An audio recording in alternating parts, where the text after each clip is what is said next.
Welcome to Precision Agri Academy from roots to results. Dear aspirants, आज हम फिर discuss करने वाले हैं जनरल एग्रीकल्चर सीरीज 2.0 में कृषि विज्ञान के महत्वपूर्ण प्रश्नों के बारे में।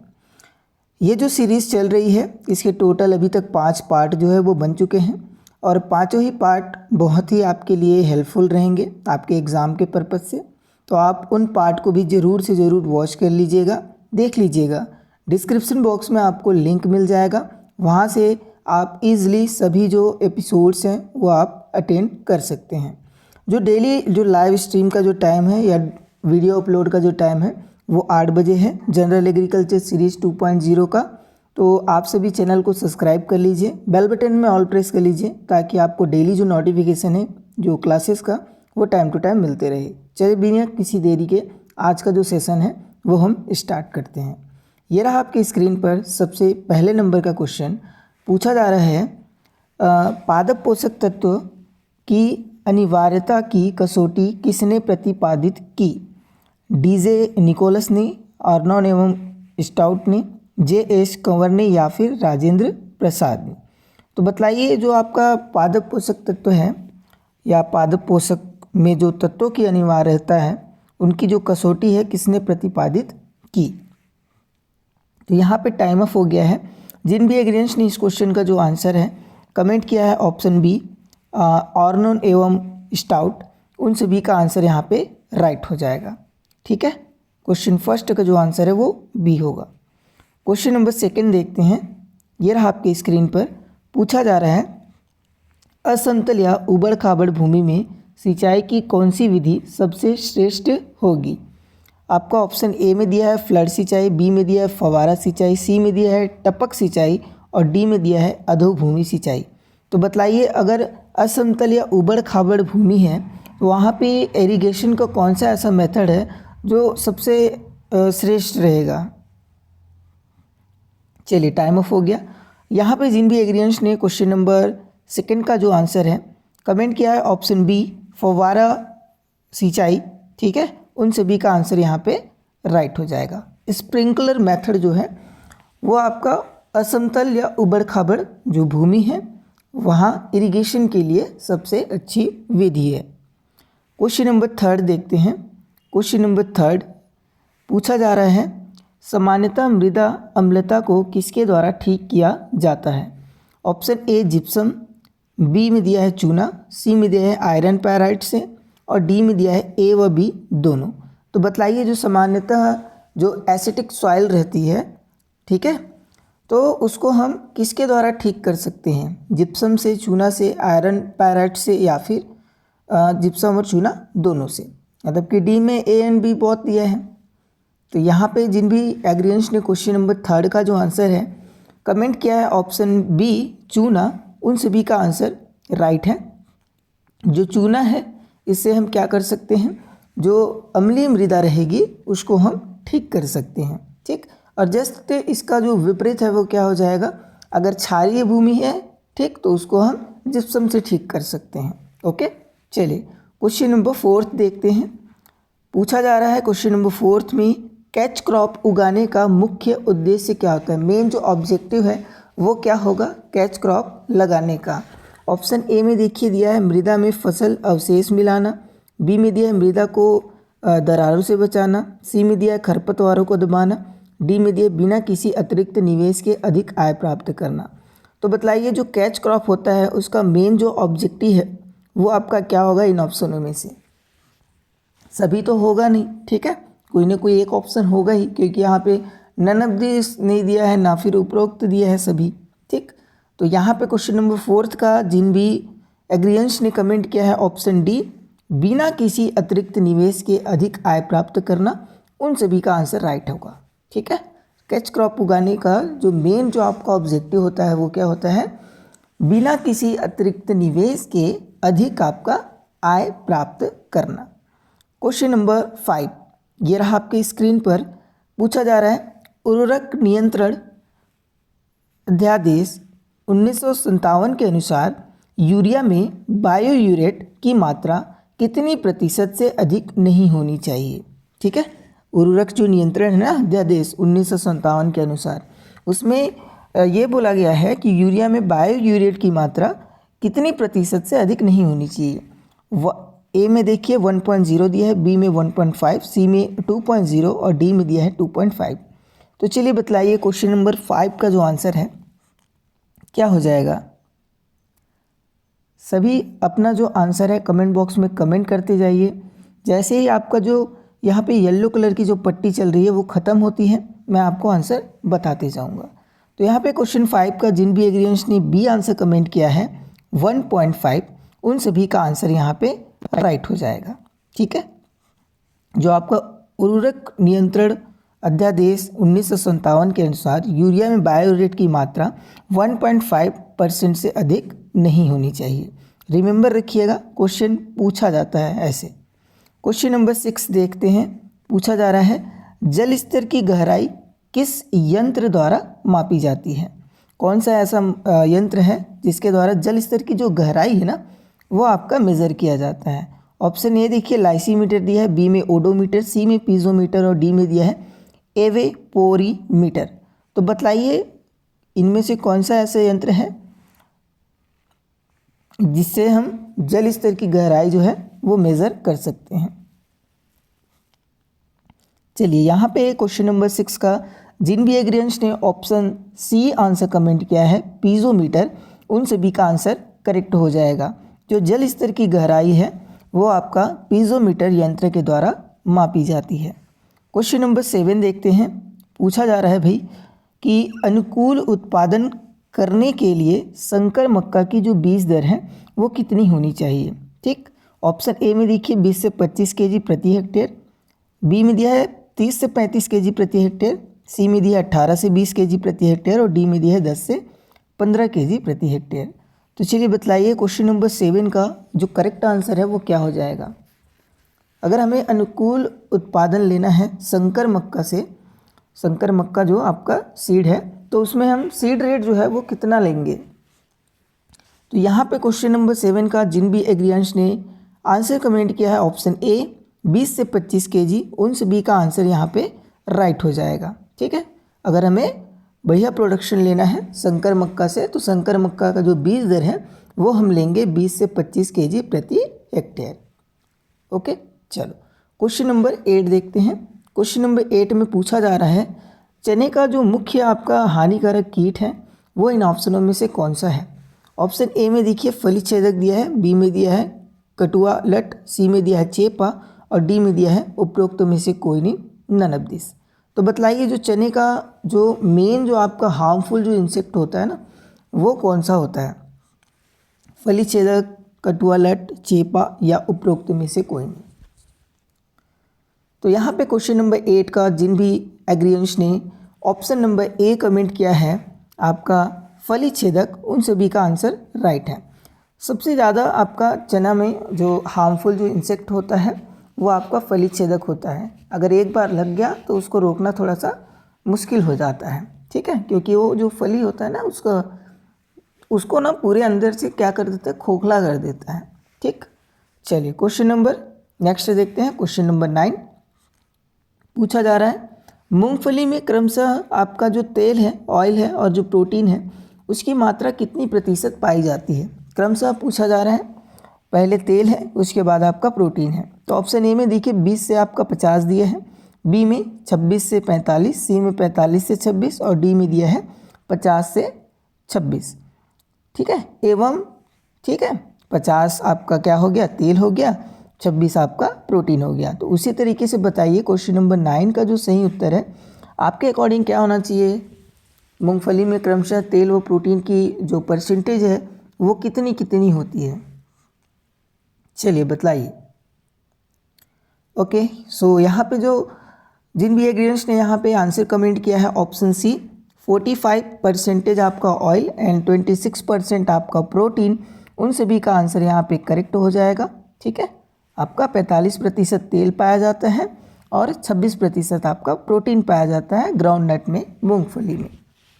क्वेश्चन नंबर नेक्स्ट देखते हैं। क्वेश्चन नंबर 10 पूछा जा रहा है न्यूनतम भू परिष्करण से फसल उगाने के तरीके को क्या क्या कहा जाता है। न्यूनतम भू परिष्करण से फसल उगाने के तरीके को क्या कहा जाता है भाई? जीरो टिलेज कहेंगे, मिनिमम टिलेज कहेंगे, नो टिलेज या फिर हैवी टिलेज? तो बतलाइए क्वेश्चन नंबर 10 जो है इसका जो आंसर है वो क्या हो जाएगा?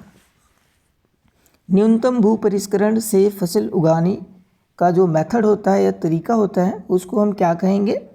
उसको हम कहेंगे, क्या कहेंगे जी भाई? ऑप्शन बी, मिनिमम टिलेज कहेंगे। क्या कह देंगे? मिनिमम टिलेज कह देंगे। तो यहाँ पे क्वेश्चन नंबर 10 का जिन भी एग्रीएंट्स ने बी आंसर कमेंट किया उनसे बी का आंसर करेक्ट है। ठीक है, चलो क्वेश्चन नंबर 11 देखते हैं।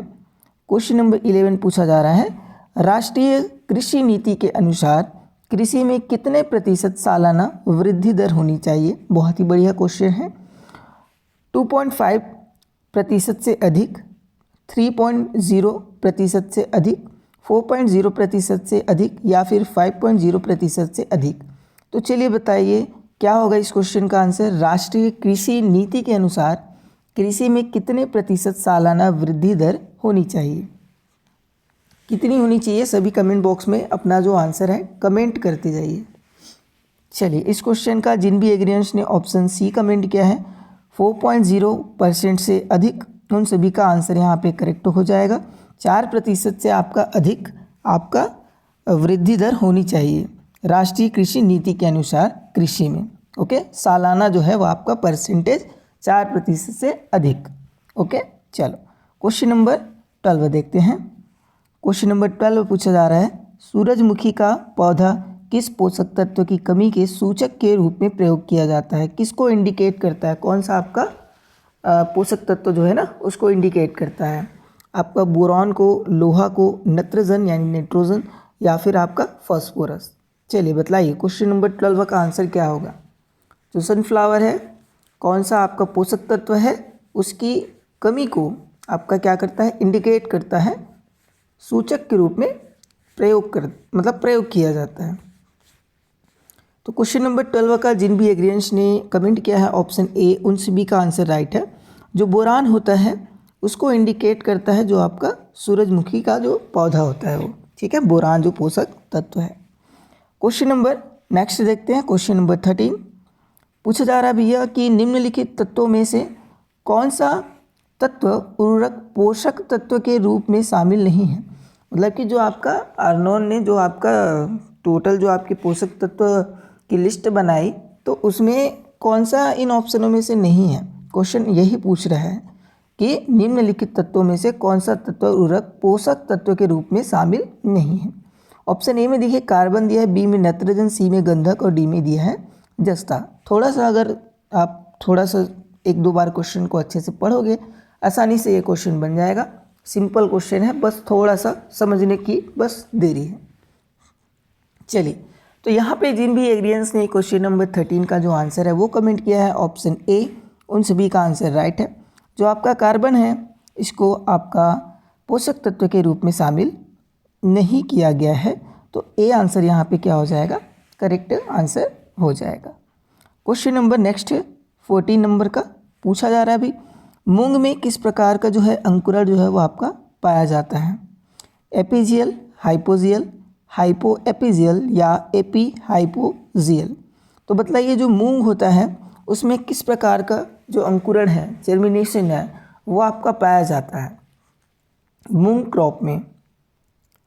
एपीजियल, हाइपोजियल, हाइपो एपीजियल या एपी हाइपोजियल? तो क्वेश्चन नंबर 14 का जिन भी एग्रीएंट्स ने यहाँ पे कमेंट किया है ऑप्शन नंबर ए यानी कि एपीजियल, उन सभी का आंसर यहाँ पे करेक्ट हो जाएगा। ठीक है, एपीजियल आपका अंकुरण पाया जाता है मूंग की फसल में। ठीक, क्वेश्चन नंबर 15 ये रहा आपके स्क्रीन पर। पूछा जा रहा है सोयाबीन में नाइट्रोजन स्थिरीकरण के लिए उत्तरदायी जीवाणु कौन सा है?